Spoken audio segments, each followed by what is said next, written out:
Salama e! Ndao hiresaka kely olan'ireto olona asthmatika. Tena misy fotoana mampalahelo na mijery azy rehefa tena tonga any amin'ilay atao hoe crise d'asthme reny olona reny. Reto misy fepetra vitsivitsy azo raisina hanampiana azy, isika no hanampy azy ary izy koa miaro tena amin'izany fotoana izany. Voalohany dia izao, ny fifehezana sy ny fanarahana ilay toromarika ny mpitsabo.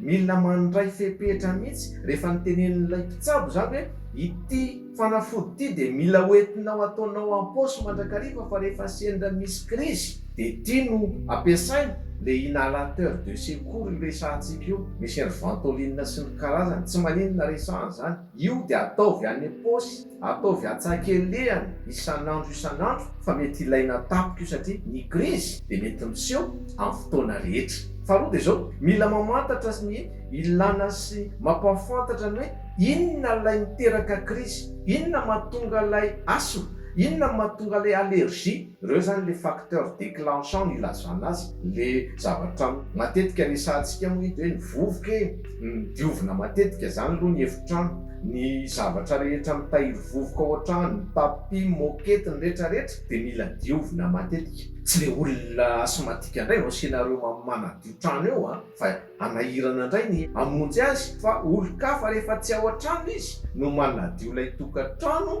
hipetrahantsika menagavy. Reto le biby mafana rà reto e, ry alika, ry saka, tsy adino koa fa misy an'itony bobongolo maromaro samihafa amina efitra reny le efitrano tsy azony masoandro dia somary bobongolo mampihetsika asthme reny ny vovovoninkazo moa zany dia efa tsy resahana intsony dia tsy maninona e.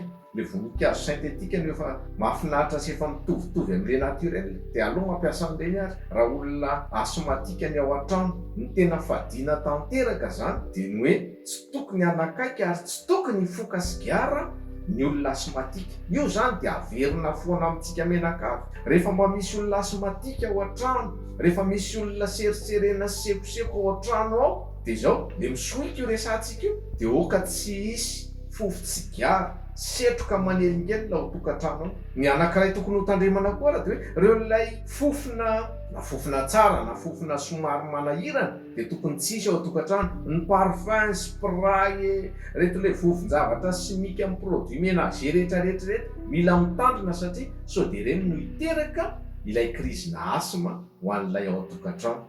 Na sakafo koa raha mila tandremana, misy ny hoe sakafo, karazana sakafo tahaka izao no miteraka an'ilay asthme sy ny crise dia efa fantatra meloha reny elana ny tsy fanakaiky na hihinana an'ireny. Zavatra fahatelo dia ity mila mitandrina ny amin'ny fiovan'ny toetrandro. Raha mangatsiaka loatra na ohatra hoe be orana manjary misy orana latsaka erikerika fotsiny azy dia efa tsy zakan'ny asthmatique reny dia mila miaro tena tsara aloha. Ary ao anatin'izany ny fanafody zava-dehibe. Tsy tokony ho tapatapahana rehefa tenenin'ny mpitsabo hoe ty ny fanafody tokony hoaninareo. Dia ny tsara indrindra kosa aloha manao masika, mizatra manao masika ary vava-orona zany rehefa mandeha eny an-dalambe eny satria ny pollution maro samihafa dia manelinkelina ny taovam-pisefony mampihetsika crise zany. Fa efatra dia izao, mitandrina amin'le resaka sakafo sy ny vatana ozintsika. Efa niresantsika teo ny resaka sakafo fa aty amin'le resaka vatana mihitsy. Ny sakafo mitondra an'ilay oméga 3 aloha zany zava-dehibe ry trondro, ry voanjo, betsaka izy ireo dia ity anankiray ity koa misy an'ilay manala fivitosana maharitra ireny, anti-inflammatoire natoraly ozintsika. Ry tongolo gasy zany, sakamalao zany, ry curcuma indrindra reny mba atao betsaka ao an-trano ao, reny no ilaina satria manala ilay allergie sy manalefaka ilay fivitosana maharitra ao anaty vatana zany dia manala tsikelikely an'ilay crise d'asthme. Rehefa hariva aza dia mihinana sakafo mavesatra loatra, io na amin'ny lanjany na amin'ny sokajiny dia tsy tsara loatra mihinana sakafo mavesatra.